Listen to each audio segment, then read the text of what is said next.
তো যার ঘটনা শেয়ার করেছেন তো সেই লোকটি তারই বন্ধু, তিনি অবশ্য আর্মিতে কর্মরত নন। তো আর্মির চাকরি করার কারণে তার সাথে হয়তো কিছুটা সময়গত যে ব্যাপারগুলো থাকে তার কারণে একটু দূরত্ব সৃষ্টি হয়েছে, কিন্তু এই ব্যক্তি এই ভাইকে ঘটনাটি দিয়েছেন। মূলত যিনি দিয়েছেন তার নাম হচ্ছে সাকিব। তো এই যে সাকিব ভাই, উনি ছোটবেলা থেকেই খুব ডানপিটে স্বভাবের একজন মানুষ। আর ইন্টারমিডিয়েট পাশ করার পর উনি ভর্তি হয়ে গিয়েছেন অনার্সে। আর উনি যখন কলেজে লেখাপড়া করতেন তখন একটি মেয়েকে উনি পছন্দ করতেন। দেখা যেত যে উনি যে কোচিং এ পড়তেন সেই মেয়েটাও একই কোচিং এ পড়তেন। এইভাবে আসা যাওয়ার কারণে মেয়েটার প্রতি তার একটা দুর্বলতা সৃষ্টি হয়ে গেল। ওই মেয়েটি কিন্তু তাকে খুব একটা বেশি পাত্তা দিত না। মেয়েটি তার মতো করে লেখাপড়া করতে আসা যাওয়া করত। তো এই জন্য উনি কি করেছেন, ব্ল্যাক ম্যাজিকের আশ্রয় নিয়েছেন, যাতে করে ওই মেয়েটি তার প্রতি দুর্বল হয়। এখন স্বাভাবিকভাবেই যদি পরিচিত অন্তত হালকা পাতলা কথা হয়, হাই হ্যালো হয়, তিনি যদি কাউকে চা খাওয়ার জন্য বলেন বা অন্য কোনো কিছু খেতে অফার করেন, আমরা ভদ্রতার খাতিরে তো সেটা খাই। তো এভাবেই ওই ব্ল্যাক ম্যাজিকের যেই কলা কৌশলগুলো কবিরাজরা শিখিয়ে দেন, তো ওই শেখানো পদ্ধতিতেই ওই মেয়েটির উপর উনি প্রয়োগ করেন। ফলশ্রুতিতে যেটা হয়, ওই মেয়েটি তার প্রতি দুর্বল হয়ে পড়ে। আর উনি যখন কবিরাজের কাছ থেকে এই তদবির নিয়েছিলেন তখন কবিরাজকে বলেছিলেন যে আপনার কি লাগবে, কত টাকা লাগবে। তখন কবিরাজ বলেছিল যে না, আমি কোনো টাকা নিব না, তোমার এই কাজের জন্য যেই জিনটা আমি নিয়োগ করব ওই জিনটা সময় হইলেই তোমার কাছ থেকে চেয়ে নেবে। ওই জিন যেটা চাবে ওটা দিয়ে দিও, তাহলেই হবে। ওই জিনটার সাথে এটাই আমার চুক্তি হয়েছে, এখন বলো তুমি রাজি কি না। তুমি যদি রাজি হও তাহলে সেই জিনটা কাজ করবে, নাহলে করবে না। তখন উনি রাজি হয়েছিলেন। এরপরে কিন্তু কবিরাজ ওই তদবিরটা দিয়েছিলেন। কবিরাজ তো তদবির দিয়ে দিয়েছেন, উনিও সেই তদবিরের প্রয়োগও করেছেন, তারপর কাজও হয়েছে। এরপর উনি ওই মেয়েকে বিয়েও করেছেন। সবকিছু মোটামুটি শুরুর দিকে স্বাভাবিকভাবেই চলল। তো সময়ও কেটে যাচ্ছিল। এরপরে কি হলো যে ওই যে মেয়েটিকে উনি বিয়ে করলেন, তিনি সন্তান সম্ভবা হন। এরপরেই শুরু হয়ে গেল সমস্যা। সমস্যাটা কি, যে এই যে যিনি ভাই, যিনি কাজটি করেছেন, সাকিব ভাই, উনি এক রাতে স্বপ্ন দেখেন। স্বপ্নে দেখা যায় একটি অবয়বটা মধ্য বয়সী একটা মানুষের মতো হবে, তবে মানুষের চেহারাটা খুব ভয়ঙ্কর এটাও বলা যাবে না, আবার চেহারা ভালো এটাও বলা যাবে না। থাকে না মানুষের মধ্যেও কিছু বিদঘুটে চেহারার বলে মনে হয়। আল্লাহ সৃষ্টি সবাই সুন্দর, আমরা চেহারার কারো অমর্যাদা করছি না, কিন্তু কারো কারো চেহারা দেখলে কিন্তু হঠাৎ করে ভয় লেগে যায়, এরকম কিন্তু অনেক মানুষ আছে। তো ওই টাইপের একটা চেহারা। তো ওই অবয়বটা তার সামনে এসে বলছে, কিরে সাকিব, তোর কাজ তো আমি করে দিলাম, মনে আছে তো কবিরাজের কথা? আমি কিন্তু কবিরাজকে বলছিলাম যে আমার সময় হলে আমি চেয়ে নেব, আমার সেই সময়টা চলে আসছে। তখন ওই স্বপ্নের মধ্যেই সাকিব ভাই বলেন যে ঠিক আছে, আপনি আমার কাজ করে দিছেন, ভালো কথা, বলেন আপনি কি চান। তখন বলেন যে তোর কাছে আমার একটাই চাওয়া, এটা দিবি, এটা নিয়ে আমি চলে যাব, আর কখনোই তোর কাছে আসবো না। তখন বলেন না কি। তখন ওই অবয়বটা বলে, তোর যে সন্তানটা ভূমিষ্ঠ হবে না, ওই সন্তানটাকে আমি নিয়ে যাব, ওই সন্তানটাকে তোকে কুরবানি দিতে হবে, আমার কাছে দিয়ে দিতে হবে, সন্তানের মায়া তোকে কুরবানি করে আমার হাতে ছেড়ে দিতে হবে। এই কথা বলার সাথে সাথে সাকিব ভাই স্বপ্নের মধ্যেই ওই অবয়বটার পায়ে জড়িয়ে ধরেন, পায়ের উপর পড়ে যান যে না না, এটা চান না, এটা আমি দিতে পারবো না, এটা অসম্ভব, আপনি অন্য কিছু চান, টাকা চান, অন্য কিছু চান, আমি দেব, কিন্তু এইটা আমি কিভাবে দিব? তখন ওই অভাবটা বলে, এটা কিন্তু কথা ছিল না, কথা ছিল তোর কাছে যেটা চাবো তুই সেটাই দিবি। তোর জীবন তো আমি চাই নাই, তোর বউর জীবন চাই নাই। তুই তোর বউ বেঁচে থাকলে তোদের আরো সন্তান হবে, তাদেরকেও তো আমি নিতে চাই নাই। শুধু বলছি প্রথম সন্তানটা আমি নিয়ে যাব, এটাই চুক্তি, চুক্তির ওয়াদা তুই করছিলি, সেই ওয়াদা অনুযায়ী এখন তোকে দিতে হবে। তখন সে বলে, আপনি তো প্রথমে এটা বলেন নাই। তখন ওই অবয়বটা বলে, তোকে তো বলেছিলামই যে সময় হইলে আমি যেটা চাবো সেটা দিতে হবে, তুই বলছিলি যে দিবি। তখন সাকিব ভাই স্বপ্নের মধ্যেই বলতেছেন যে আমি তো ওই সময়ের আবেগে বলে ফেলছি, আমি তো বুঝতে পারি নাই যে আপনি এটা চাইবেন।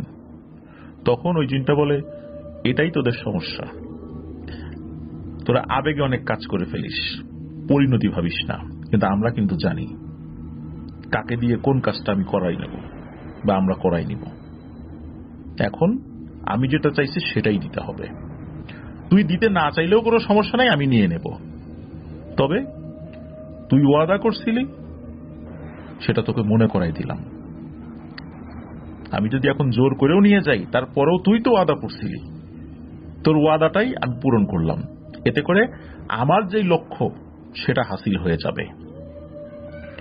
তো এই কথা বলার পর স্বপ্নও ভেঙে যায়। উনি তো ঘুম ভেঙে উঠে পড়েছেন, তার মধ্যে খুব উত্তেজনা কাজ করছে, হাই হাই এইটা কি হইল, এমন একটা ব্যাপার, এটা তো উনি ওনার স্ত্রীকেও বলতে পারছেন না।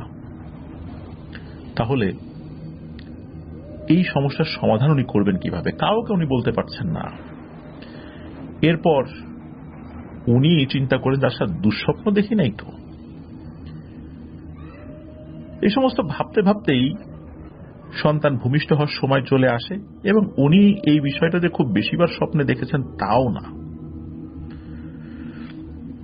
সন্তান ভূমিষ্ঠ হয়, একটা ছেলে সন্তান হয়, ছেলে সন্তানের নাম রাখা হয় রাকিব। কিন্তু জন্মের 7ম দিনে হঠাৎ করে সুস্থ স্বাভাবিক ছেলে হঠাৎ করে অসুস্থ হয়ে পড়ে। তাকে হসপিটালাইজড করার পর এই রাকিব নামক ছোট্ট শিশু নিষ্পাপ বাচ্চাটি পৃথিবী থেকে বিদায় নেয়।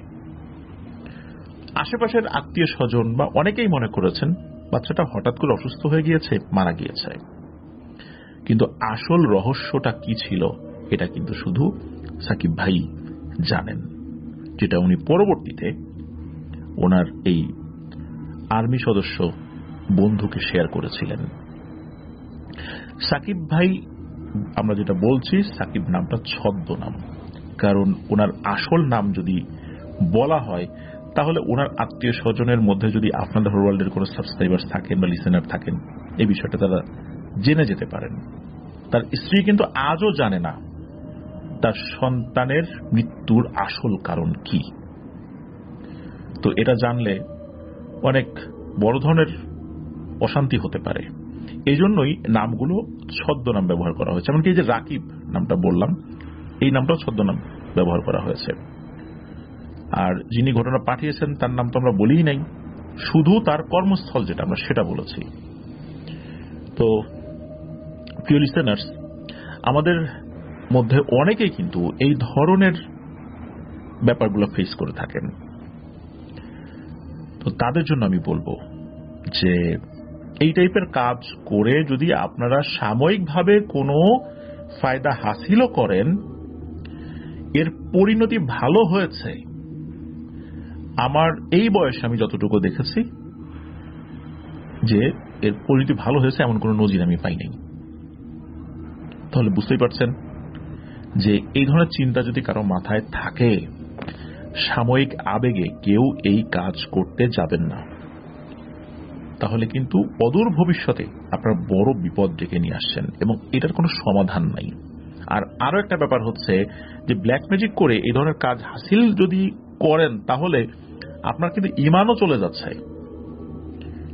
আর যদি কেউ পূর্বে এই কাজ করে থাকেন, আমি অনুরোধ করব আমাদের মধ্যে কেউ এই টাইপের কাজ যদি কেউ করে থাকি আমরা তওবা করব, কারণ আল্লাহ তাআলা তওবার দরজা খুলে রেখেছেন। যতক্ষণ পর্যন্ত আমাদের এই রূহ গলা পর্যন্ত না আসে, মানে আজরাইল যখন রূহটা বের করতে যাবেন, এই গলা পর্যন্ত আসার পর্যন্ত কিন্তু তওবা আল্লাহ কবুল করবেন, কিন্তু গলা পর্যন্ত এসে যাওয়ার পর এরপর কিন্তু আর তওবা কবুল হবে না। তখন মানুষ বুঝতে পারবে যে আমি মারা যাচ্ছি, আর ওই সময় তওবা কবুল হয় না।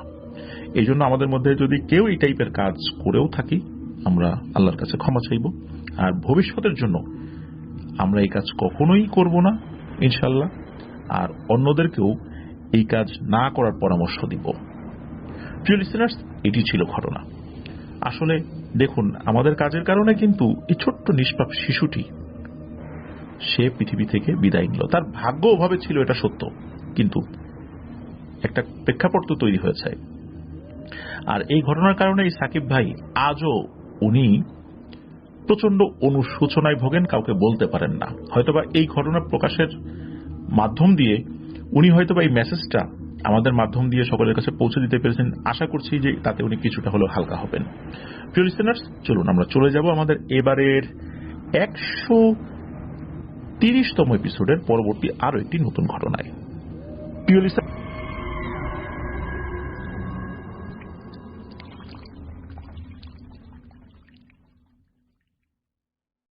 আবারও স্বাগতম প্রিয় লিসেনার্স আমাদের 130তম এপিসোডের নতুন আরো একটি ঘটনায়।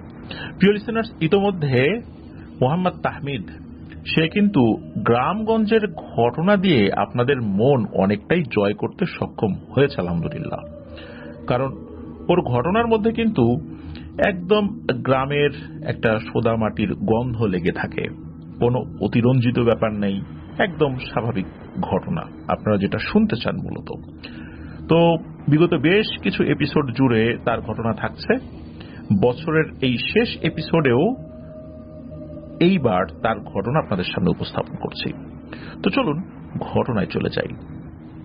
তো আমরা গত এপিসোডে এই তাহমিদের যেই ঘটনাটি শেয়ার করেছিলাম, সেখানে দেখা গিয়েছিল যে তার চাচাতো ভাই আলামিনের কাছ থেকে কিছু ঘটনা শুনেছিল। তো এবারও ওই আলামিনের কাছ থেকে সংগ্রহ করা কয়েকটি ঘটনা যেগুলো পেন্ডিং ছিল, সেগুলো এখন আপনাদের সামনে উপস্থাপন করব। তো ঘটনাটি যার সাথে ঘটেছিল তার নাম হলো আশরাফ আলী। আর এই যে আশরাফ আলী, ওনার ঘটনা কিন্তু আমরা ইতোমধ্যে বলেছি, আপনারা নিশ্চয়ই এটা শুনে থাকবেন যারা রেগুলার শোনেন আর কি। তো চলুন মূল ঘটনায় যাই। তো ঘটনার সময়কাল কিন্তু অনেক দিন আগের, আজ থেকে না হলেও প্রায় 75 থেকে 80 বছর আগে। তো অনেক আগের ঘটনা হওয়ার কারণে এক্সাক্ট সালটা বলা যায় না, আর মাস বা তারিখ এটাও বলা পসিবল নয়। তো ওই সময় এখনকার মতো যে চারদিকে যেমন আলোক উজ্জ্বল, লাইটিং, রাস্তাঘাট অনেক উন্নত, তখন কিন্তু এরকমটা ছিল না। আর এই যে তাহমিদের বাড়ি কিন্তু বাগেরহাট জেলার মোরেলগঞ্জ উপজেলার তেলিগাতি ইউনিয়নের তেলিগাতি গ্রামে।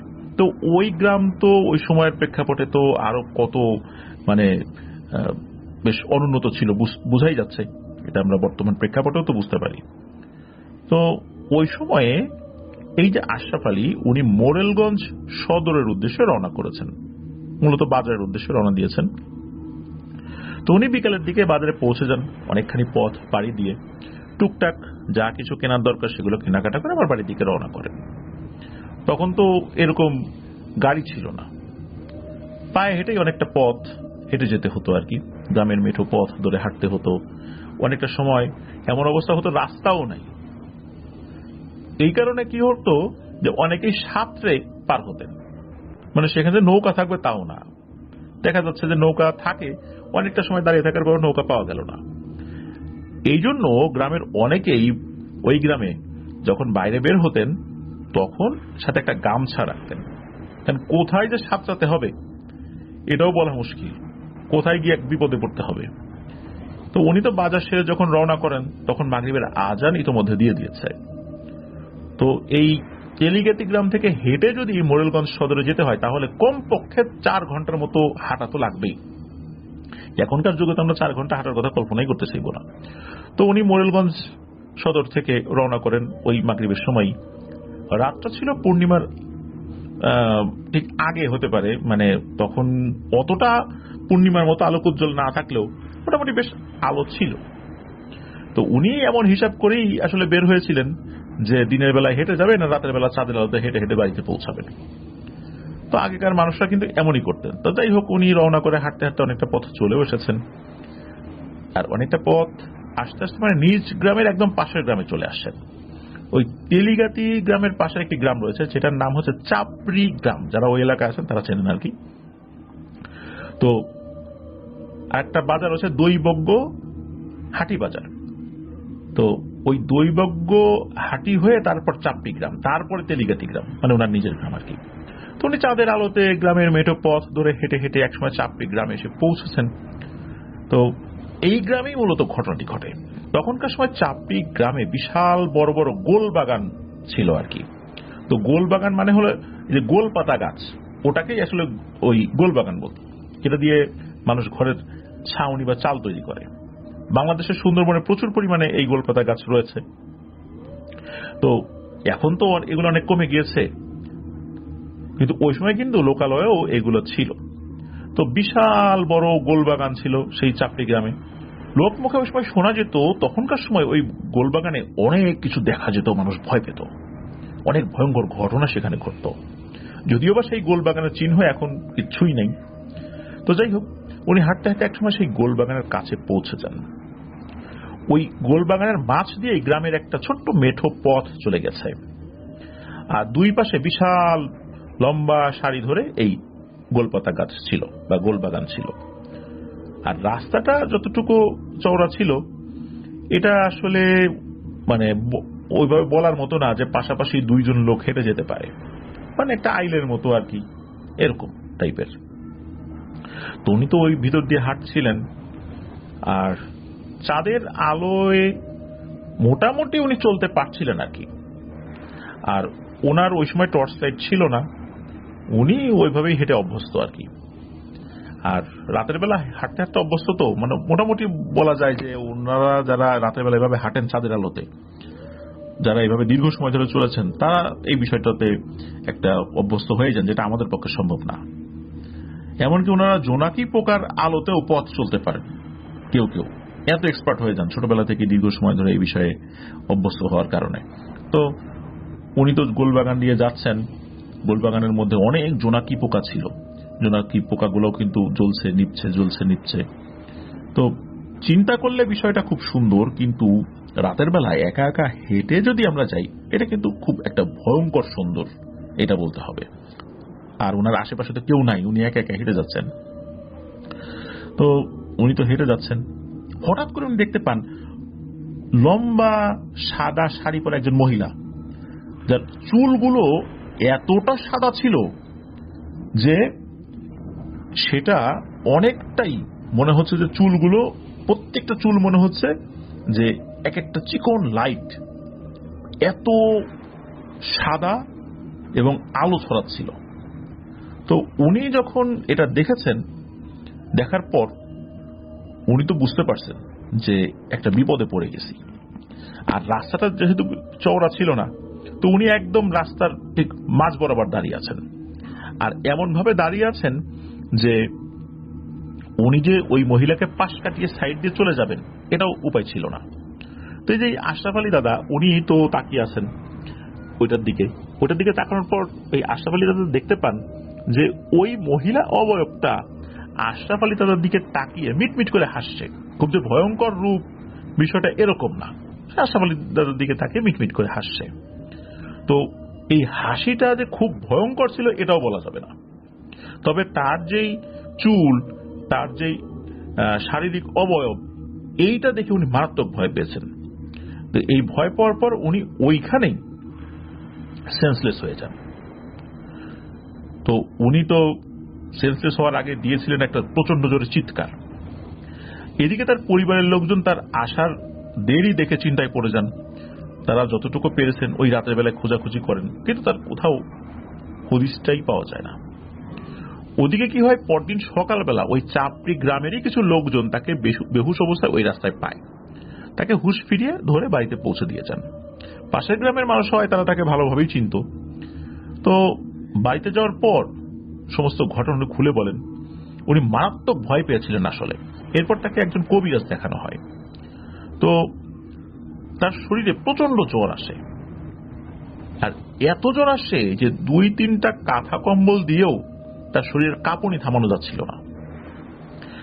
আর তার গা থেকে এত গরম একটা ভাব বের হচ্ছিল, কোন সুস্থ মানুষ নাকি তার পাশে বসতেও পারতো না, এত গরম, মানে তার শরীরে গরম লাগতো। এদিকে তার খাওয়া দাওয়া বন্ধ হয়ে যায়, কিছুই খেতে পারেন না। কবিরাজরা আসে, দেখে, ঝাড়ফুঁক করে দিয়ে যায়। তো একজন মোটামুটি ভালো কবিরাজ উনি এসে বলেন যে বাপুরে, তোমার উপর কিন্তু ওই পিশাচ ভর করে নাই, ওই পিশাচ দূর থেকে নজর দিচ্ছে তোমাকে। এখন বিষয়টা এরকমও না, তুমি মূলত ভয়ের খোলে পড়ে গেছ। আর ভয়ের খোল হচ্ছে মারাত্মক ভয় পাওয়া, মানে এমন ভয় পাওয়া, এই ভয় যদি কেউ জিন ভূত থেকে নাও পায়, অন্য কোনো কারণে পায়, তবুও তাকে বাঁচানো যায় না। তুমি মূলত বাবা এই ভয়ের খোলে পড়ে গেছ। এখন কি হবে আল্লাহ তাআলা ভালো জানে। তুমি আল্লাহকে ডাকো আর মনকে শক্ত করো এই ভয়টা কাটিয়ে ওঠার জন্য। তো কবিরাজ ভালো পরামর্শ দিয়ে যান, তাকে সুস্থ স্বাভাবিক করার জন্য ঝাড়ফুঁক সহ সাহস দিন, যাতে উনি মনে মনে সাহস পান, আস্তে আস্তে সুস্থ হয়ে যান। কিন্তু না, কাজ হয়নি। যখন কাজ হচ্ছিল না, তখন তাকে বাগেরহাট জেলা সদরেও ওই সময়ের প্রেক্ষাপটে যে সবচেয়ে ভালো ডাক্তার ছিলেন তার কাছে নিয়ে যাওয়া হয়, কিন্তু না, উনি আর সুস্থ হন নাই। ডাক্তারও তাকে বিভিন্ন ধরনের কথা বলেছিলেন যাতে করে ওনার ভয়টা কেটে যায়, কিন্তু উনি এমন ভয় পেয়েছিলেন যে উনি আর সুস্থ হন নাই। অল্প কিছুদিনের মধ্যেই উনি ওই জ্বর অবস্থাতেই মারা গিয়েছিলেন। আর এই ঘটনাটি মূলত এই আলামিন দিয়েছিল। তো চলুন এবার আমরা চলে যাই তাহমিদের পাঠানো ঘটনার দ্বিতীয় অংশে। যেমন একসাথে তো কয়েকটি ঘটনা পাঠায়, এবার আসেন দ্বিতীয় অংশে যাই। তো দ্বিতীয় ঘটনাটিও এই তাহমিদের যে গ্রাম, তেলিগাতি গ্রামেই ঘটেছিল। তো সঙ্গত কারণে ঘটনাটি যার সাথে ঘটে তার নামটি প্রকাশ করতে পারেন নাই। তো যদিও বা আমাদেরকে নামটা বলেছেন, কিন্তু এটাও বলে দিয়েছেন যে এটা কোনোভাবেই যেন আমরা প্রকাশ না করি, যেহেতু উনি অনুমতি দেন নাই, যার কারণে আমরা নামটা প্রকাশ করছি না। তবে একটা ছদ্ম নাম দিয়ে দিচ্ছি, মনিরুল। তবে ওই পরিবারের কেউ যদি শোনেন তারা বুঝতে পারবেন যে কাকে কেন্দ্র করে ঘটনাটি হয়েছে আর কি, বা তার খুব কাছের বন্ধু বান্ধব যদি শোনেন তাহলে বুঝতে পারবেন। কিন্তু অনুরোধ করব তার আসল নামটি আপনারা কমেন্ট সেকশনে জানাবেন না। তো চলুন ঘটনায় যাই। ঘটনাটি খুব বেশি দিন আগের না, এখন থেকে 6-7 বছর আগের হবে আর কি, 2016, 17 বা 18 এরকম একটা সময়ের মধ্যে হবে আর কি। তো ঘটনাটি যখন তার সাথে ঘটে তখন তার বয়স 12 কি 13 এরকম আর কি। আর 12-13 বছর বয়সী বাচ্চারা তো কম বেশি দুষ্টুমি করেই। তো এই মনিরুলও বেশ দুষ্টুই ছিল। তো একদিন কি করেছে, বাড়ির কাছেই একজনের বাগান থেকে একটা নারকেল নিয়ে চলে এসেছে। আর অন্যের বা মালিকের অনুমতি ছাড়া কোনো জিনিস নিয়ে আসাটা তো বেশ ভালোভাবে আমরা দেখি না, কারণ এটাকে চুরি বলা যায় একরকম ভাবে। তো এই খবর মনিরুলের মা পেয়ে যায় যে সে একটা নারকেল নিয়ে আসছে। মনিরুলের মা কিন্তু এই বিষয়ে তার সন্তানদেরকে খুব কড়া শাসন করার চেষ্টা করত। তো ছেলেকে শাসন করেছে, বকাঝকা করেছে, মারার জন্য তেড়ে গিয়েছে যে অন্যের বাড়ির নারকেল নিয়ে আসছিস তুই, তোর এত বড় সাহস, কতবার মানা করছি না কারো গাছে হাত দিবি না, কাউকে না বলে কোনো জিনিস আনবি না। এইভাবে বেশ বকাঝকা যখন করছে, মানে তারা করেছে মারার জন্য, ও তো ভয়ে দিয়েছে দৌড়। তখন কিন্তু দুপুরের কিছুক্ষণ পর, আনুমানিক 2:30 কি সর্বোচ্চ 3টা বাজে। এখন তারা খেয়ে মনিরুল তার বাড়িতে যায় না, এদিক ওদিক ঘোরাফেরা করছে। এদিকে দুপুর থেকে বিকেল থেকে সন্ধ্যা হয়ে যায়, কিন্তু মনিরুলের আর খোঁজ পাওয়া যায় না, বাড়িতে আসে না। এদিকে মনিরুলের আব্বু স্থানীয় বাজারেই একটি দোকান চালাতেন। তো উনি বাড়িতে আসছেন, এসে শোনেন যে তার ছেলেকে তার স্ত্রী রাগারাগি করেছে, এরপর কোথায় যেন গেছে, এখন পর্যন্ত খোঁজ নাই। তখন উনি আবার তার স্ত্রীকে বলেন যে তুমি তো ওকে কাছে ডেকে বুঝাইতে পারত আরো ভালো করে, সবসময় কি কঠিন শাসনে কাজ হয়, বাচ্চা মানুষ এখন কোথায় গেল। তখন মনিরের আম্মুকেও মনিরের আব্বু বেশ একটু বকাঝকাই করেন যে শাসনের পদ্ধতিটা তোমার ঠিক হচ্ছে না, এখন ছেলেটাতে কোথায় গেল, এখন যদি কোনো একটা দুর্ঘটনা ঘটে, কোনো একটা অ্যাক্সিডেন্ট করে, যদি বা কোনো ছেলে ধরে নিয়ে যায়, তখন কি হবে। এখন কি আর করা, হয়ে তো গেছে যেটা হওয়ার। মনিরুলের মাও বুঝতে পারেন যে আসলে ওকে অন্যভাবে শাসন করার দরকার ছিল, এখন খুঁজতে তো হবে। খোঁজাখুঁজি শুরু হয়ে যায়, অল্প সময়ের মধ্যেই পুরো গ্রাম জানাজানি হয়ে যায় যে মনিরুলকে খুঁজে পাওয়া যাচ্ছে না। ওই সময় কিন্তু এই যে মোহাম্মদ তাহমিদ ভাই, উনি ওই পাশের গ্রামেই একটা মাদ্রাসায় লেখাপড়া করতেন, উনিও শুনেছিলেন যে মনিরুলকে পাওয়া যাচ্ছে না। তো সবাই মিলে খোঁজাখুঁজি শুরু করেছেন। তো পুরো গ্রামের লোকজন লাইট নিয়ে নেমে গেছেন, কিন্তু মনিরুলকে আর কেউ খুঁজে পায় না। এই দিকে খুঁজতে খুঁজতে রাত 10টা থেকে 11টার মতো বেজে যায়, কিন্তু মনিরুলের কোনো খোঁজ মেলে না। এদিকে মনিরুলের আব্বার মতো কান্নাকাটি শুরু করেছে, কি হলো তার ছেলের। তখন কিছু লোকজন পরামর্শ দিল একজন হুজুরের কাছে যেতে, হয়তোবা কোনো প্যারানরমাল সমস্যা হতে পারে, বা যদি প্যারানরমাল সমস্যা নাও হয়, হুজুরের কাছে গেলে উনি কোনো সন্ধান দিতে পারেন কিনা, আর তারপর যদি কোনো সন্ধান না পাওয়া যায় থানায় জিডি করতে হবে। তো ওই গ্রাম থেকে 2-3 গ্রাম পরেই একজন খুব ভালো হুজুর রয়েছেন, তাকে সবাই খুব ভালো করে চেনে। তবে উনি বর্তমানে একটা মাদ্রাসার খেদমতে রয়েছেন। তো তার কাছে যখন উনি গিয়েছেন, ওনারা কয়েকজন মিলে গিয়েছেন আর কি। তো যাওয়ার পর তাকে সব কিছু বলা হয়, খুলে বলা হয়। তো ওনার আসলে নামটা তাহমিদ ভাই দিয়েছেন, সঙ্গত করে নামটা প্রকাশ করতে নিষেধ করেছেন। তবে ওনার একটি পা নেই, এই কারণে স্থানীয়ভাবে লোকজন তাকে খোরা হুজুর নামেই চেনে আর কি। তো এক নামেই উনি সবার কাছে পরিচিত, খুব ভালো মানুষ, আল্লাহওয়ালা লোক উনি। তো ওনার কাছে যখন এই বিষয়টা বলা হয়, উনি কিছুক্ষণ সময় নেন, চুপ থাকেন, অল্প সময় পর পর একটু বলেন, আবার কথা বলেন, আবার চুপ হয়ে যান। উনি বলেন, তোমাদের ছেলেকে অমুক জায়গায় নিয়ে গেছে, ওই জায়গায় একটা তাল গাছ আছে, তাল গাছের মাথায়। এর কিছুক্ষণ পর উনি বলেন, এখন তাল গাছের মাথায় নেই, ওকে একটা জঙ্গলে নিয়ে গেছে, অমুক এলাকার একটা জঙ্গলে। তো এই যে উনি কথাগুলো বলছিলেন, এটা কিন্তু উনি ওনার জিনদের মাধ্যমে খবর নিয়ে বলছিলেন। এদিকে হয়েছে কি, ওনার কাছে যখনই শুনেছে যে তাল গাছের মাথায়, কয়েকজন লোক দিয়েছে দৌড়, যে ওই তাল গাছের ওখানে যাই, নিশ্চয়ই তাল গাছের ওখানে পাওয়া যাবে। তো তারা গিয়েছে, যায় মনিরুলকে কিন্তু আর খুঁজে পাওয়া যায় না। এরপরে তারা আবার ফেরত আসছে দ্রুত, বা তারা ওখান থেকে ফোন করেছে যে ওখানে তো পাইলাম না। যখন হুজুরকে বললেন যে ওখানে তো পাওয়া গেল না, তখন হুজুর বললেন যে আমি কি তোমাদেরকে যেতে বলছি ওখানে, তোমরা তো এভাবে গিয়ে ওকে খুঁজে পাবা না। তবে এতটুকু নিশ্চিন্ত থাকো, সকাল হওয়ার আগেই তোমরা মনিরুলকে পেয়ে যাবা। এখন যাও, যার যার বাড়িতে যাও, গিয়ে ঘুমিয়ে পড়ো। এখন হুজুর বলছেন যে যাও নিশ্চিন্ত মনে ঘুমিয়ে পড়ো, এটা কি আসলে মা বাবা মানবেন? সন্তান খুঁজে পাওয়া যাচ্ছে না, মা বাবা কি ঘুমাতে পারবেন? ওনারা তো হুজুর যেই জায়গার কথা বলেছিলেন ওই জায়গা তন্ন তন্ন করে খুঁজছেন, গাছের উপরে টর্চ মারছেন, মানে যেভাবে খোঁজা যায় ওনারা খুঁজছেন, কিন্তু কোথাও পাওয়া যায় না। এদিকে সারা রাত ধরে খোঁজাখুঁজি করার পরও মনিরুলকে পাওয়া গেল না। পরদিন ভোরবেলা ওই গ্রামেরই একটা বাড়িতে মনিরুলকে পাওয়া যায়। তাকে পাওয়া যায় দোগালি নামক একটা প্লেসে। দোগালি আসলে কি? দোগালি হচ্ছে গ্রামের বাড়ি এবং রান্নাঘরের মাঝখানে কিছু ফাঁকা জায়গা থাকে, এটাকে ওই অঞ্চলে দোগালি বলে আর কি। তো ওই বাড়ির একজন মহিলা দেখেন যে এই দোগালির মাঝে মনিরুল শুয়ে ঘুমাচ্ছে।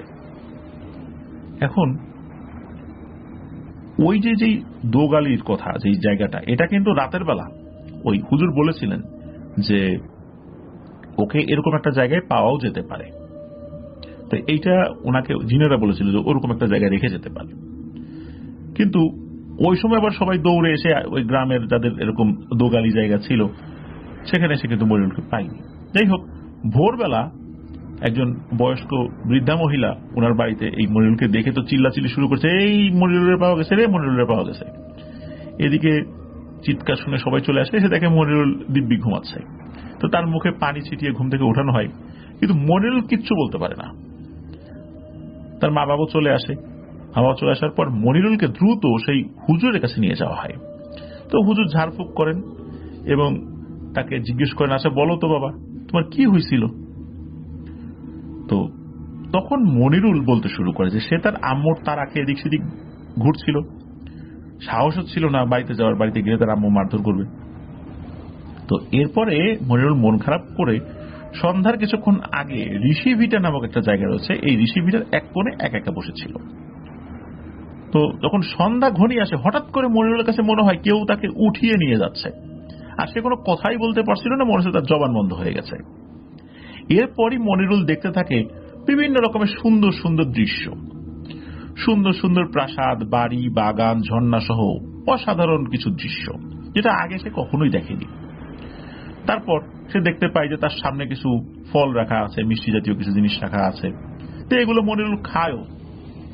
এর স্বাদগুলো খুবই অন্যরকম ছিল, খুবই সুন্দর ছিল। কিন্তু অদ্ভুত ব্যাপার হলো মনিরুল কোনো অবয়বকে দেখছে না, সবকিছু দেখছে, বিভিন্ন জিনিস, কিন্তু কোনো অবয়ব, কোনো প্রাণীকে সে দেখছে না। আমরা বিভিন্ন সময় ঘটনায় শুনি না, কেউ জিনেদের দেশে গেছে, সেখানে ছোট ছোট বাচ্চা বা বয়স্ক লোক, দাড়িওয়ালা, সুন্দর চেহারা এরকম দেখে, কিন্তু না, মনিরুল এটা দেখেনি। শুধু মনে হচ্ছিল সে একা একা শূন্যে ভেসে ভেসে যাচ্ছে। এরপর মনিরুল বলে, এরপর তার কাছে মনে হয় সে তার চেনা পরিচিত বিভিন্ন জায়গায় যাচ্ছে, কখনো তাল গাছের মাথায়, কখনো এখানে সেখানে। আর মনিরুল বলছিল যে সে যেই পরিচিত জায়গাগুলোতে যাচ্ছিল সে কোনো কথা বলতে পারছিল না, এমনকি মনিরুলের সামনে দিয়ে তার আব্বু আম্মু সহ আরো লোকজন চলে যাচ্ছিল, হেঁটে যাচ্ছিল, মনিরুলকে খুঁজছে, কিন্তু মনিরুলকে তারা দেখে নাই।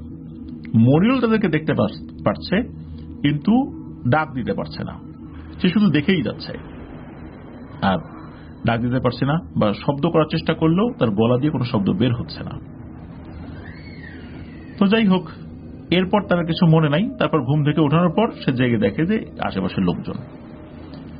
তো যাই হোক, তখন হুজুর বলেন যে মনিরুলকে একদল ভালো জিনেরা নিয়ে গিয়েছিল, যার কারণে মনিরুলের কোনো ক্ষতি তারা করেনি, এমনকি তারা সামনেও আসেনি। মনিরুল ছোট মানুষ, ভয় পেতে পারে, এই জন্য তারা সামনে আসে নাই, কোন রূপ ধরেই সামনে আসে নাই, আর ভোর হওয়ার আগেই ফেরত দিয়ে গেছে। মূলত ওকে বিভিন্ন জায়গায় নিয়ে যাচ্ছিল, ওরা ইচ্ছা করে নিয়ে যাচ্ছিল, বাচ্চা মানুষ, বাড়ি থেকে তারা খেয়ে বের হয়েছে, তো ওরা একটু ঘুরিয়ে দেখিয়েছে আর কি। আর ওই জিনেরা এসে যখন তথ্য নিয়েছে তাদের কাছ থেকে, তখন তারাই বলেছে যে ও চিন্তা করার দরকার নাই, ওর কোনো ক্ষতি হবে না ইনশাল্লাহ, ও ওর বাড়িতে যথাসম্ভব পৌঁছে যাবে, যথাসময় পৌঁছে যাবে, আমরা যথাসম্ভব দ্রুত ওকে পৌঁছে দেওয়ার চেষ্টা করব। তো এরকম বিষয়গুলো ওই জিনেরা অন্য ওই হুজুরের সাথে থাকা জিনদেরকে বলে। তো হুজুরের কাছে এসে ওরা বলেছে যে চিন্তা করার দরকার নাই, মনিরুল সকালের আগেই বা সূর্যের আলো